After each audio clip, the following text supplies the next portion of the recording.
Hello everyone, welcome back to Rolling Solo. My name is Adam Smith. This is Too Many Bones. And in the last video, we were able to get the mechanical boomerang, which is a really cool one. I'm not even familiar with all the Trove loot in general at all. This is the first one I've ever flipped to actually read.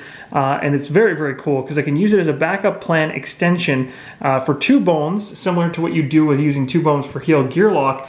And I can actually go ahead and use this, and on a D6 roll, if it's 1 to 3, I get the boomerang back to use, and I can use it again in that battle, or that same battle, or on a 4 to 6, I lose it for just that battle, and I'd get it back in another encounter afterwards. So it's a very cool and handy item, and from what I've heard, Trove loot can be much of a game changer when it comes to definitely taking on a tyrant or even just a regular encounter. Now, in the last video, we had a lot of talk about what I should do because we were in the 7th day, and we still currently are. We're at the very tail end of it in the recovery phase where we can choose to do lockpicking, loot trading, and individual options. So we aren't doing any trading, we aren't doing any lockpick attempts because we were very successful in our immediate attempt to get a mechanical boomerang. The immediate attempt came from an encounter that gave us the ability to lockpick this thing open without even using something in the using that step in the recovery phase. So that's really handy. Now, on the other side of things, we still have an individual option to use, and I'd asked you guys what you thought was the best thing to do. Now, I got some really great feedback on that, and the funny thing is, in most situations, guys, I take the majority of people and what they tell me to do.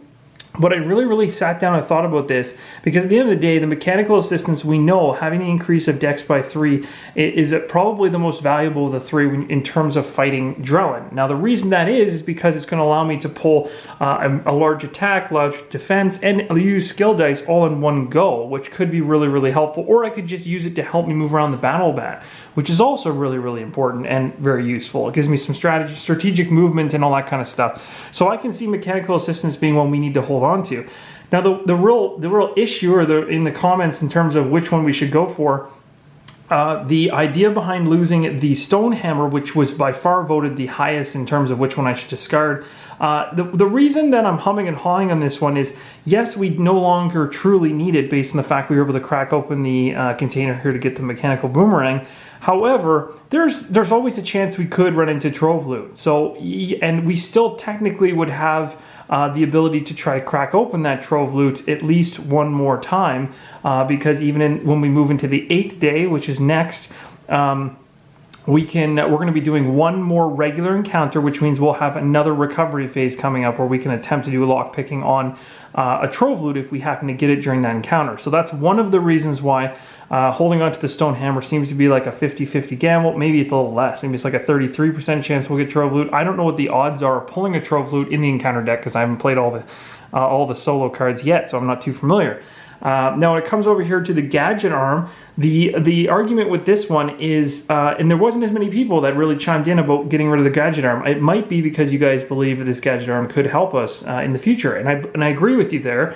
There is, when we go to train up attempts that fail, we're able to use this twice to actually allow us to make another attempt. Now, in most cases, this would be super handy really early on in the game, especially when you're going for things like bumping up your attack and your defense. Whereas right now, I don't know if it's as important, and this is my dilemma, is I'm looking at it going, really what I'm focusing on now is not so much this area anymore, but really down here. If I get any training points from the upcoming encounter that I'm going to do on the 8th day, everything training-wise is likely going to end up in this skills dice section, and when you get them in here, they're automatic successes regardless. So in other words, the gadget arm is completely useless unless, of course, I wanted to go for something like attack, which you only get one chance to do on your training point, and if you fail it, you can't use that training point for attack again. However, with defense, you get a reroll. So you already have a free reroll with defense, and these are automatic. So really, the only reason to keep the gadget arm is if we ever decided to bump our attack any further, and I just don't know if being able to bump my attack any further and having an extra roll, or maybe even using it for defense, is just as useful or just as possible to get something, or that's possible to happen, or is it the stone hammer in terms of getting a Trove loot? So getting a Trove loot is pretty rare in terms of the encounter, and also me changing my mind and saying no to skill dice and grabbing something up here is also almost impossible. And I think that's where these seemed like kind of like which one should I choose? Either one's fine. I think I'm going to end up choosing the one that everyone was least likely to pick, and that's the gadget arm. I do understand, and there was actually somebody on the channel who I subscribed, his name is Adam as well, and he actually laid out a very similar mindset to what I was thinking, in that the gadget arm at this point really is useless for me because my approach going forward for Patches is to build out his skill tree. So I really have no use to be able to reroll training attempts at this point. Any training points that I want to put in here, I'm basically going to get success on these two anyway. And I just don't have any plans to bump my attack any further, especially when we're going to get things like the Bone Saw, which gives us another attack dice anyway. So my rationale right now is to toss the gadget arm. I'm going to keep the Stone Hammer in the odd case that we either need to discard. We can discard this at the end of the next round too, on day 8, if we don't use this. So that's the other benefit too. If we don't get Trove Loot in this encounter, then I can go ahead and burn this card in on day 8 in its recovery phase, and we can stuff because we're still on 7. So I'm going to discard this card, and we're going to go ahead and do the Search for Better Loot. Now we're on day 7, so we're doing this at the very end here. Search for Better Loot. Discard 1 loot card, roll 6 attack dice, and for each bone you roll, reveal a loot card. You may keep 1. So we're going to go ahead and discard this card. So I'm going to take this, I'm going to throw this to the bottom of the pile, and that's going to be my way of discarding it because it's likely not going to come through again. We're going to go ahead and we're going to grab as many attack dice as possible, but we have to keep it to 6, so that's pretty much all we can get. That was 3, and here is 6. So we got 6 attack dice.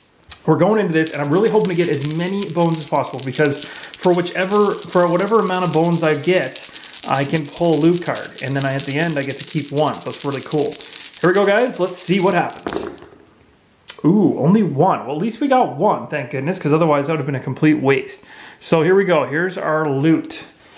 Spirits of Ebon. Okay, it's a single-use item. What does this do? Prevent the application of 1 effect die to your gear lock. Hey, that's not bad. So this is really good. This could be something that could help us quite a bit when we actually face the Tyrant, because or even maybe in this next encounter, if we were having to get something that affects Patches and gives an effect die or anything really that comes from, most likely in this pile here, for stuns and poisons and all that kind of stuff. But those Tyrants also have dice that may or may not inflict effects as well. So we'll have, this is a really cool, this on the other hand, so I chucked the arm away to get this. That to me is a more worthwhile item, something that I'll likely use in a battle. So now I'm a little happy about that. I kind of sad that I didn't get that many more bones. I almost want to roll these one more time just to see what could have happened. Nope, see, and you don't even roll that many bones on average, it seems, like even with 6 dice, because at the end of the day, it's a 1 in 6 chance on every one of those dice. So it's like it seems to be 1 almost every single time. Very, very luckily, I'm sure you could roll 2 or 3.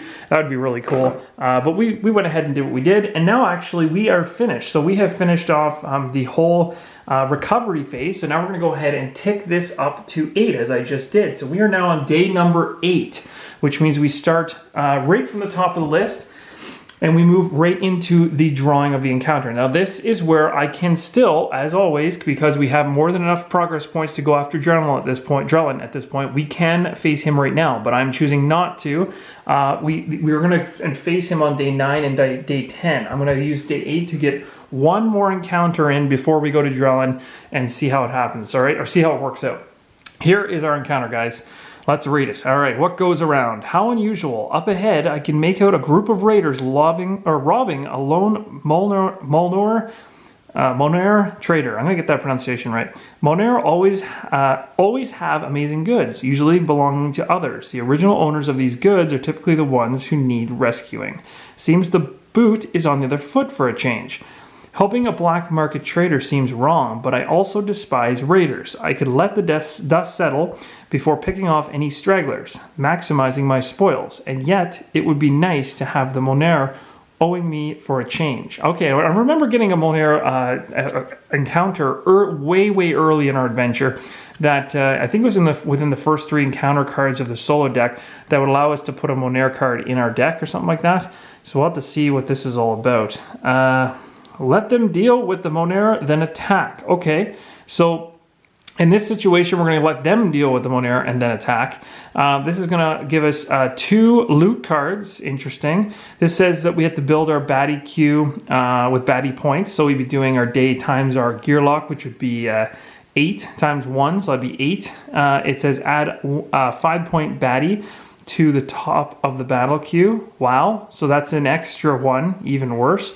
All baddies start with 2 fewer HP. Okay, so they're not as tough, but there's more of them. Okay, oh, look at this, guys. We got ourselves a trove loot. I didn't even notice. Awesome. Okay, so, well, I shouldn't say we got it, but we've got a chance to get it. So we've got 2 choices here. We got this one up here, which is 2 loot, and we do a baddie queue of, I guess it would be 8. So that would end up being a 5, 3 1s, and then we're adding another 5 at the top of the battle queue, which is kind of insane. But then they all start with 2 or fewer HP.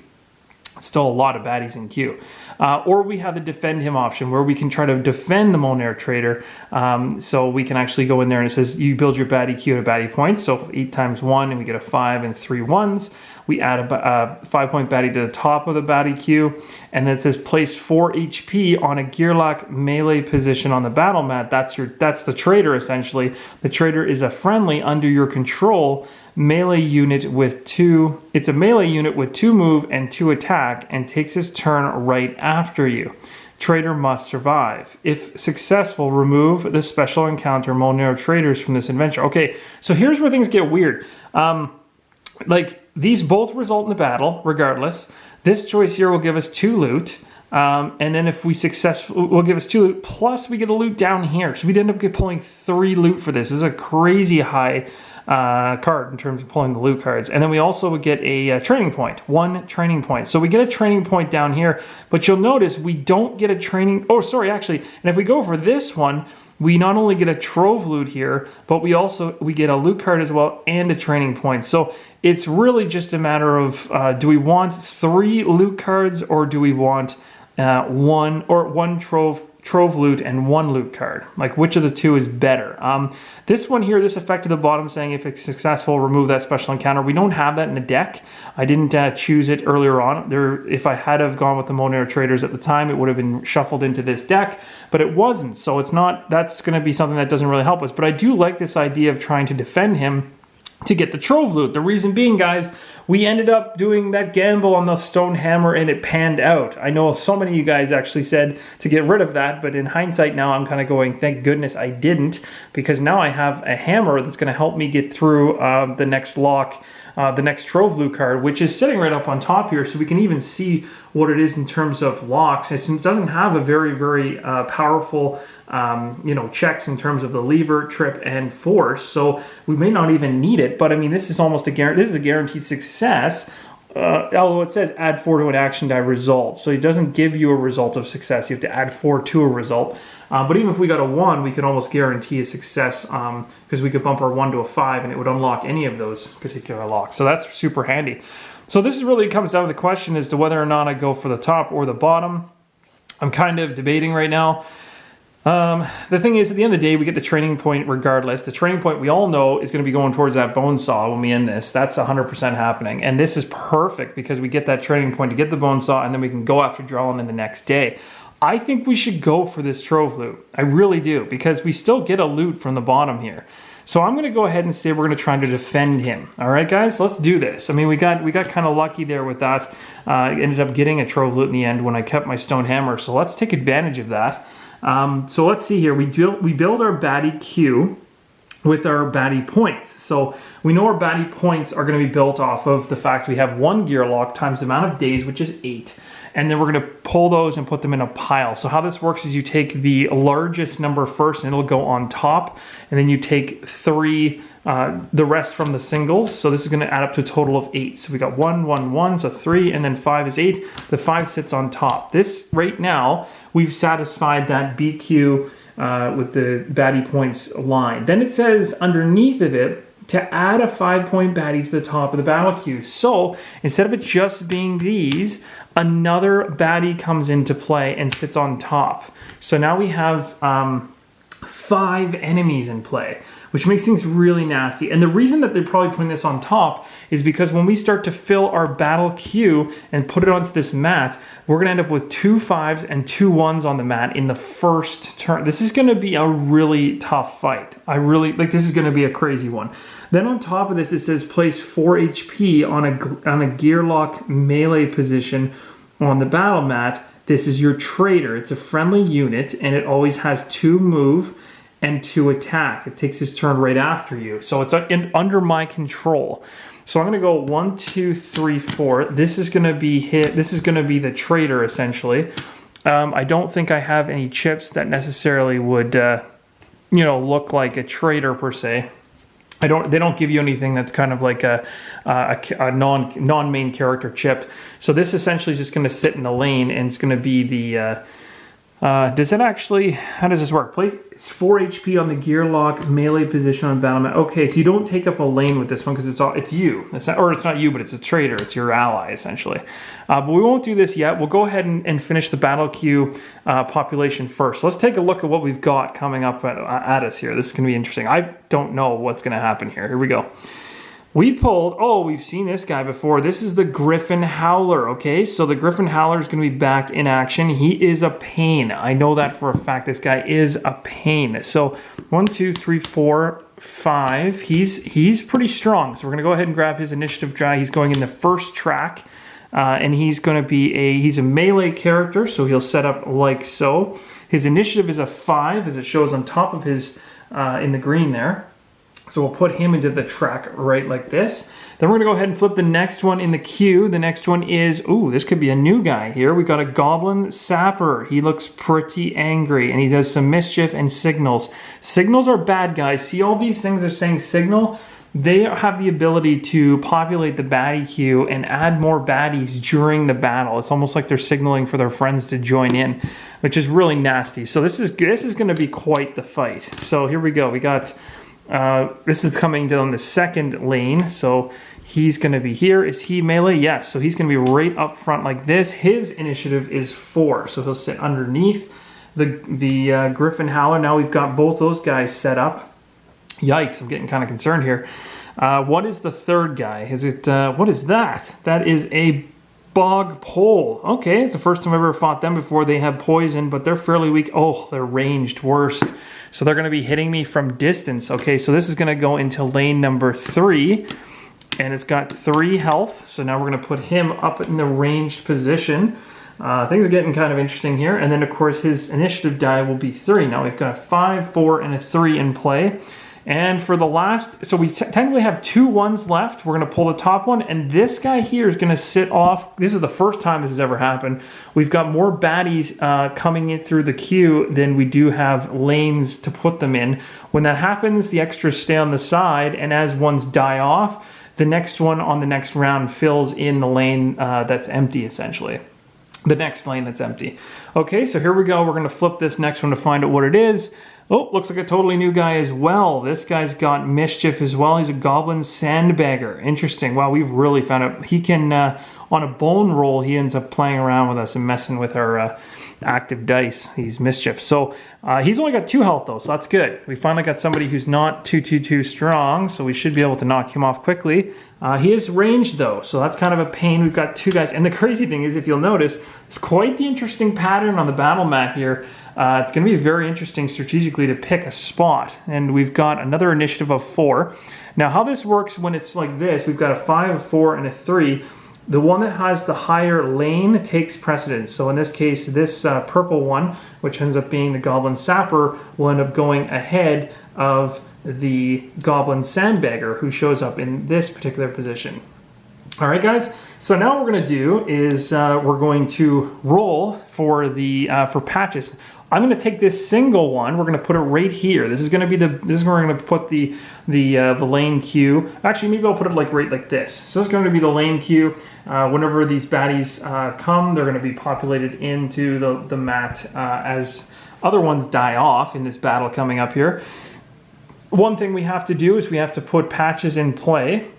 So there's a couple things I'll ask about you guys when I get this done here. But first off, we'll do our initiative roll to find out where exactly Patches is going to land in this particular initiative track. And that's going to be the interesting part, is where is he going to be? He is going to be at 4. Awesome. So he ends up going way ahead of everybody. So except for number 5, but he's way up there. So that's good, because if he had pulled a 3, there would have been a lot of attacks on him. So we got a really nice lucky roll there to keep him high above and the rest of those guys, especially the only person going before him will be this guy right here, who's going to be a constant pain in his side.